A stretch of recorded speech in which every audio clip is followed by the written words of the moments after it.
Good morning, Bulldog Nation. I'm here to give you some important updates regarding the opening of school guidance we received from TA yesterday.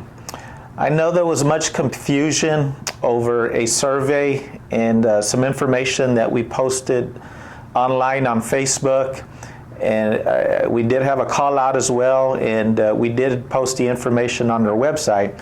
And we're here to clear up some of that misinformation or confusion that you may have. I'm sure at the conclusion of this video you will still have many questions, and for those of you who still have questions, you are free to email me at saul.hinojosa@sisdk12.net, and I will try to answer your questions as fast as possible, or forward your email so that someone will get back to you as soon as possible as well.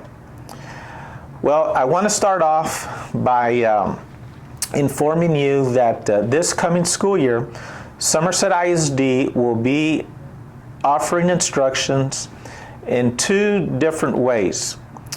One is face-to-face instruction, which all of us are accustomed to and all of us have known for many years. The second way is virtual instruction, and this is an area that I want to spend a little time on. And yesterday we did send out a survey to gauge how many parents were interested in virtual instruction, as I know many of you, as I've read your comments, are concerned due to pre-existing conditions. But as far as our virtual instruction we will be offering here at Somerset ISD, I do want to clarify what that looks like, because virtual instruction is going to look much different than what it did last year when students were offered this option after spring break, when the governor of Texas did close down schools.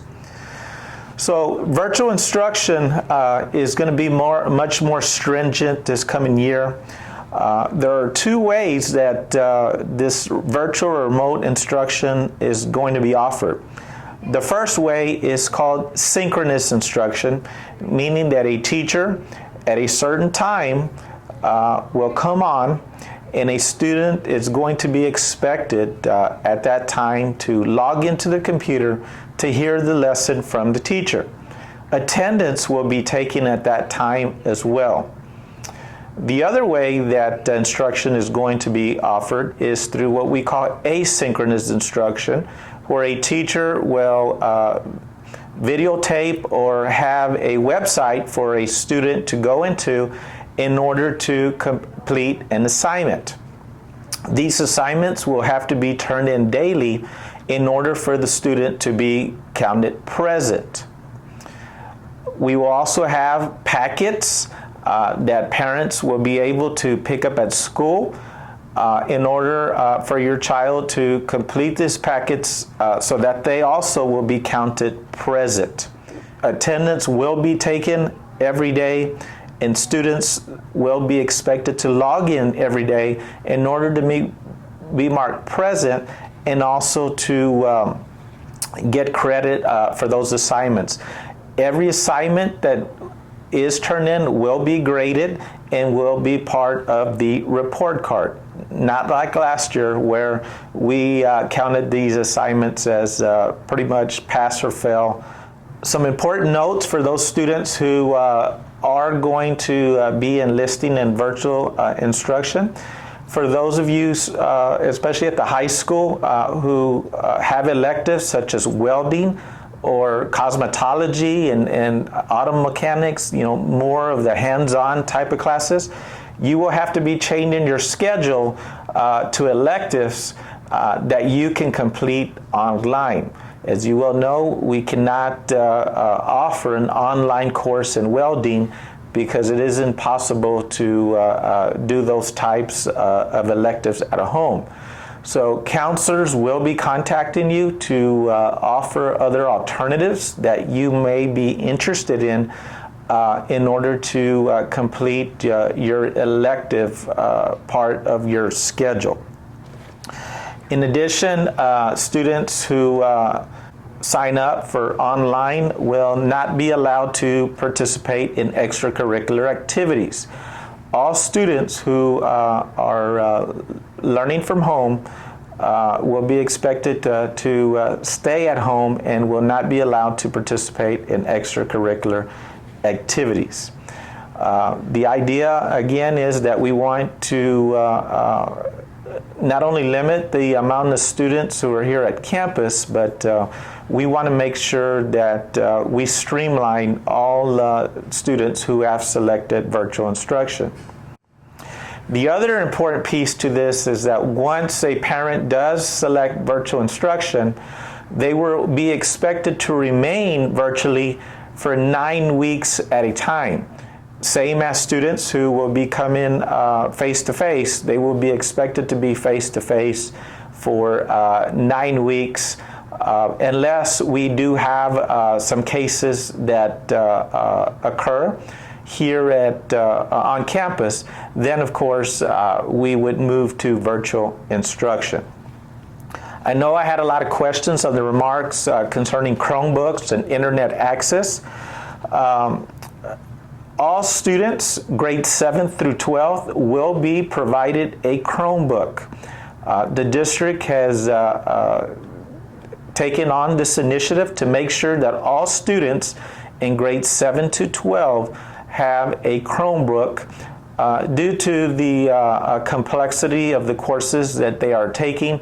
And again, we do want to make sure that we offer a Chromebook to all our secondary students.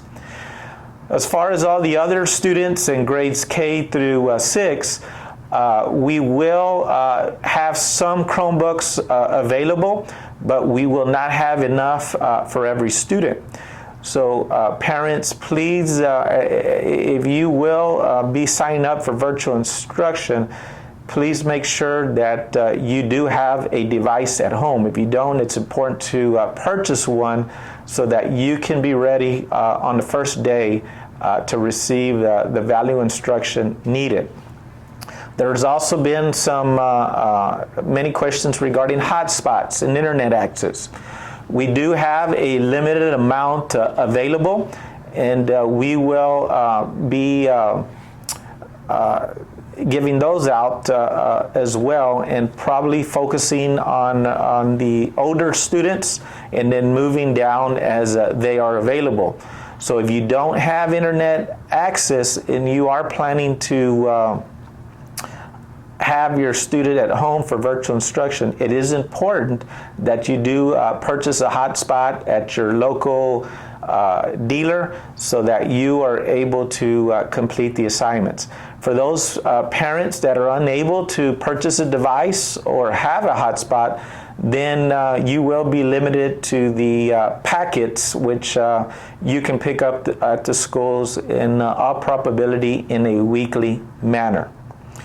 We know this is a tough decision, but it is important that safety is maintained.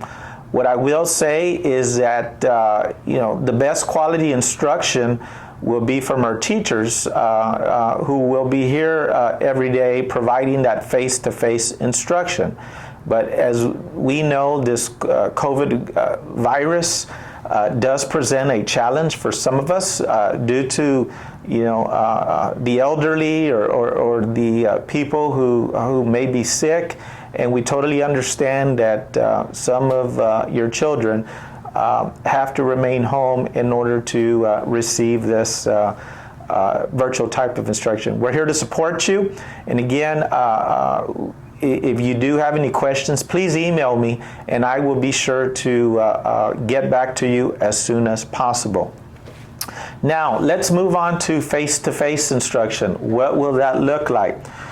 First of all, for all students attending, as per the governor's order, all students who set foot at Somerset ISD will be required to wear a mask. This will have to be worn at all times unless there will be some type of activity or a class is held outdoors. But anytime a student is within the confines of any class or building, they will be required to wear a mask, again, as per the declaration made by our Governor Greg Abbott. Should he remove this order, then we will make appropriate changes as necessary. But as of today, all students who attend Somerset ISD will be asked to wear a mask. Also, we will try to have students at least 6 foot apart while in classes.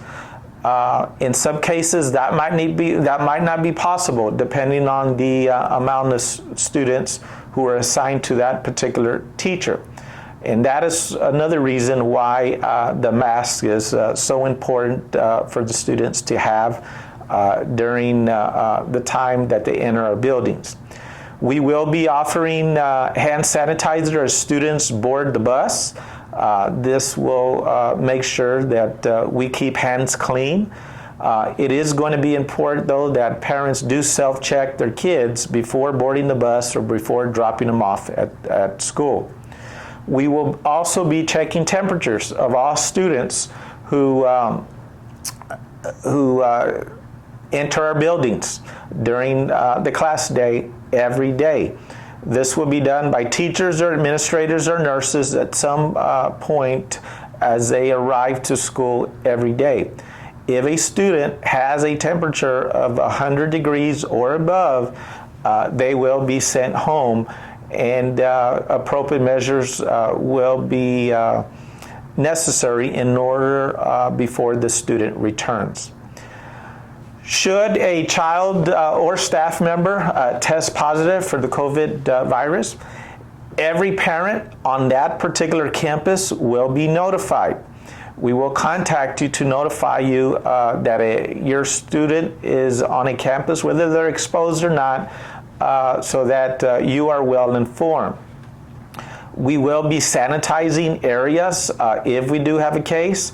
As a district is purchasing some commercial equipment in order to disinfect all areas. We will do this on a daily basis as well, but we will take extra precautions if there is an area where we did have a student or staff member who tested positive.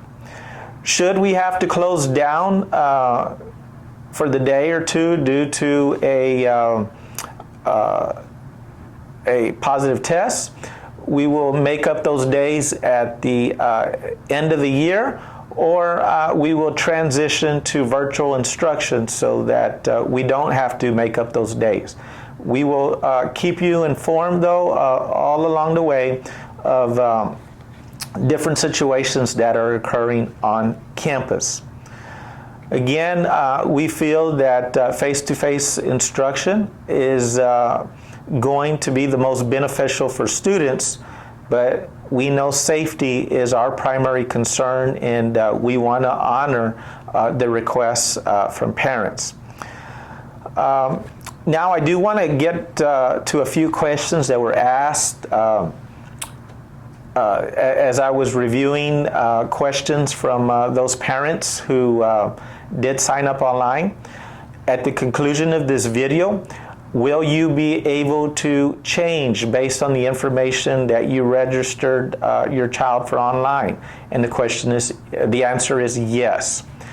Every parent who did register online will be contacted by your administrator or counselor to make sure that you have a good understanding of what is going to be required for those of you who chose online instruction.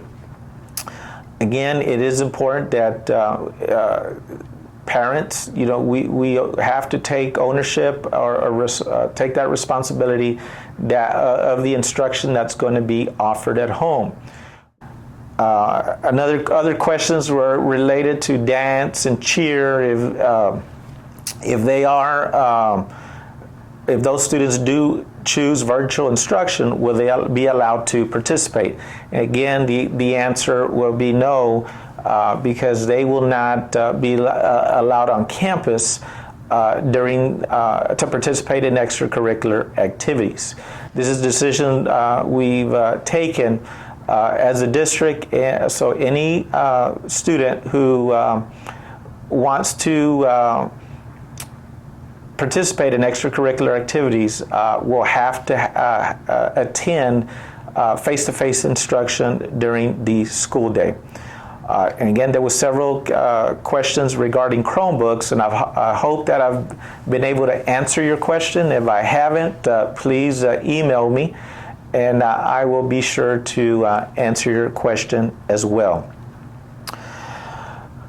I hope that this video and this information has answered some of your questions.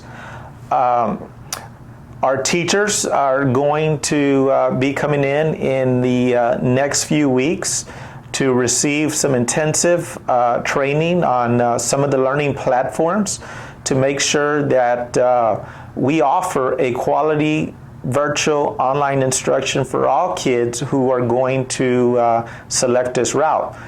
And at the same time, we're also looking forward to receiving all our students back to have them back in those classrooms learning once again.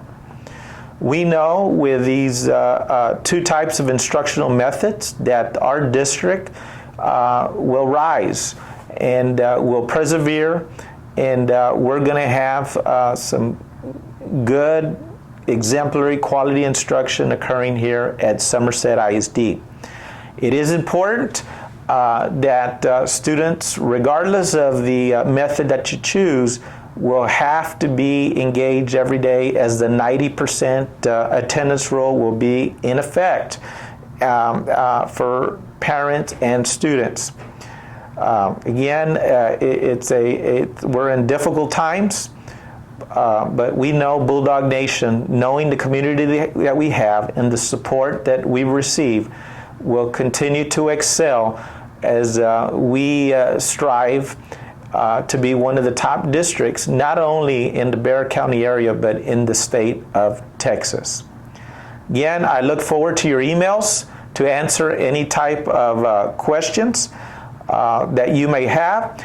And I'd also like to close by announcing we will have a virtual town hall meeting coming up within the next few weeks, where parents will be able to attend virtually to ask any questions that they may have. We will also be coming on in the next week or so as we gather more information from TEA in order to make sure that you have the most relevant and up-to-date information as well. I do want to mention one thing that I did leave out, and which is extremely important for all of us, as far as our lunches and breakfasts are concerned. For those students who will be receiving virtual instruction, it is going to be important for the parent or someone to come by the school to pick up those breakfasts and lunch, as we will not be able to deliver breakfasts and lunch due to the fact that our bus drivers are going to be picking up students from home to bring them to school and back home. But we will have what we call a curbside grab-and-go area where parents can pick up breakfast and lunch for their child who are at home receiving that virtual instruction. Have a great day, Bulldogs. We will keep you updated. Please be on the lookout for emails on Facebook or Twitter to receive any updates that we may have for you. Thank you so much for all your support, and let's keep Bulldog Nation strong.